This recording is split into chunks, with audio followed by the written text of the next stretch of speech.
کہہ دو کہ اللہ جسے چاہتا ہے گمراہ کرتا ہے اور جو اس کی طرف رجوع ہوتا ہے اس کو اپنی طرف کا رستہ دکھاتا ہے، یعنی ان کو جو ایمان لاتے اور جن کے دل اللہ کی یاد سے آرام پاتے ہیں ان کو۔ اور سن رکھو کہ اللہ کی یاد سے ہی دل آرام پاتے ہیں۔ جو لوگ ایمان لائے اور عمل نیک کیے ان کے لیے خوشحالی اور عمدہ ٹھکانہ ہے۔ اور اگر شیطان کی طرف سے تمہارے دل میں کسی طرح کا وسوسہ پیدا ہو تو اللہ سے پناہ مانگو، بے شک وہ سننے والا ہے، سب کچھ جاننے والا ہے۔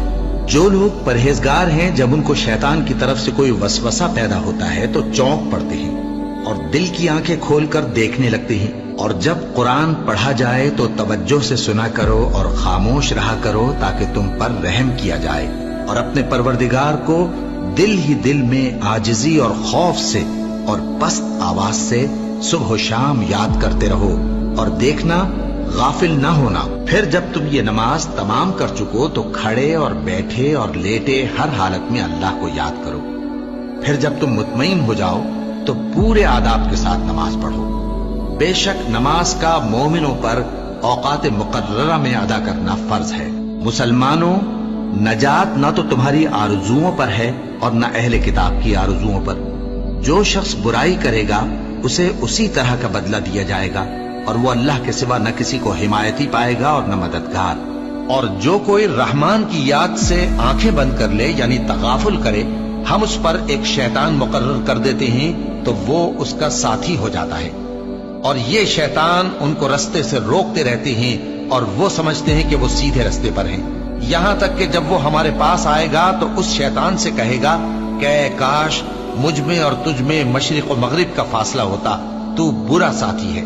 اے اہل ایمان، اللہ کا بہت بہت ذکر کیا کرو اور صبح و شام اس کی پاکی بیان کرتے رہو، وہی تو ہے جو تم پر رحمت بھیجتا ہے اور اس کے فرشتے بھی، تاکہ تم کو اندھیروں سے نکال کر روشنی کی طرف لے جائے۔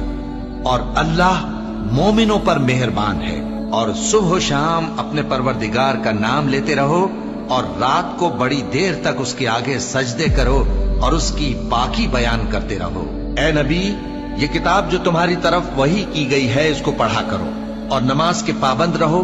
کچھ شک نہیں کہ نماز بے حیائی اور بری باتوں سے روکتی ہے، اور اللہ کا ذکر سب سے بڑا ہے، اور جو کچھ تم کرتے ہو اللہ اسے جانتا ہے۔ مومنو، جو پاکیزہ چیزیں اللہ نے تمہارے لیے حلال کی ہیں ان کو حرام نہ کرو، اور حد سے نہ بڑھو کہ اللہ حد سے بڑھنے والوں کو دوست نہیں رکھتا، اور جو حلال و طیب روزی اللہ نے تم کو دی ہے اسے کھاؤ، اور اللہ سے جس پر ایمان رکھتے ہو ڈرتے رہو۔ ایمان والو، شراب اور جوا اور بت اور پانسے یہ سب ناپاک کام اعمال شیطان سے ہیں، سو ان سے بچتے رہنا تاکہ تم کامیاب ہو جاؤ۔ شیطان تو یہ چاہتا ہے کہ شراب اور جوئے کے سبب تمہارے آپس میں دشمنی اور رنجش ڈلوا دے اور تمہیں اللہ کی یاد سے اور نماز سے روک دے۔ تو کیا تم لوگ ان کاموں سے باز آؤ گے؟ جو شخص نیک اعمال کرے گا، مرد ہو یا عورت، اور وہ مومن بھی ہوگا، تو ہم اس کو دنیا میں پاک زندگی بسر کروائیں گے اور آخرت میں ان کے اعمال کا نہایت اچھا صلہ دیں گے۔ سو جب تم قرآن پڑھنے لگو تو شیطان مردود سے اللہ کی پناہ مانگ لیا کرو۔ حقیقت یہ ہے کہ جو مومن ہیں اور اپنے پروردگار پر بھروسہ رکھتے ہیں ان پر اس کا کچھ زور نہیں چلتا، اس کا زور انہی لوگوں پر چلتا ہے جو اس کو رفیق بناتے ہیں اور اس کے وسوسے کے سبب اللہ کے ساتھ شریک مقرر کرتے ہیں۔ سو تم مجھے یاد کیا کرو، میں تمہیں یاد کیا کروں گا، اور میرا احسان مانتے رہنا اور میری ناشکری نہ کرنا۔ اے ایمان والو، صبر اور نماز سے مدد لیا کرو، بے شک اللہ صبر کرنے والوں کے ساتھ ہے۔ اے اطمینان والی جان، اپنے پروردگار کی طرف لوٹ چل، تو اس سے راضی وہ تجھ سے راضی، سو تو میرے خاص بندوں میں شامل ہو جا اور میری بہشت میں داخل ہو جا۔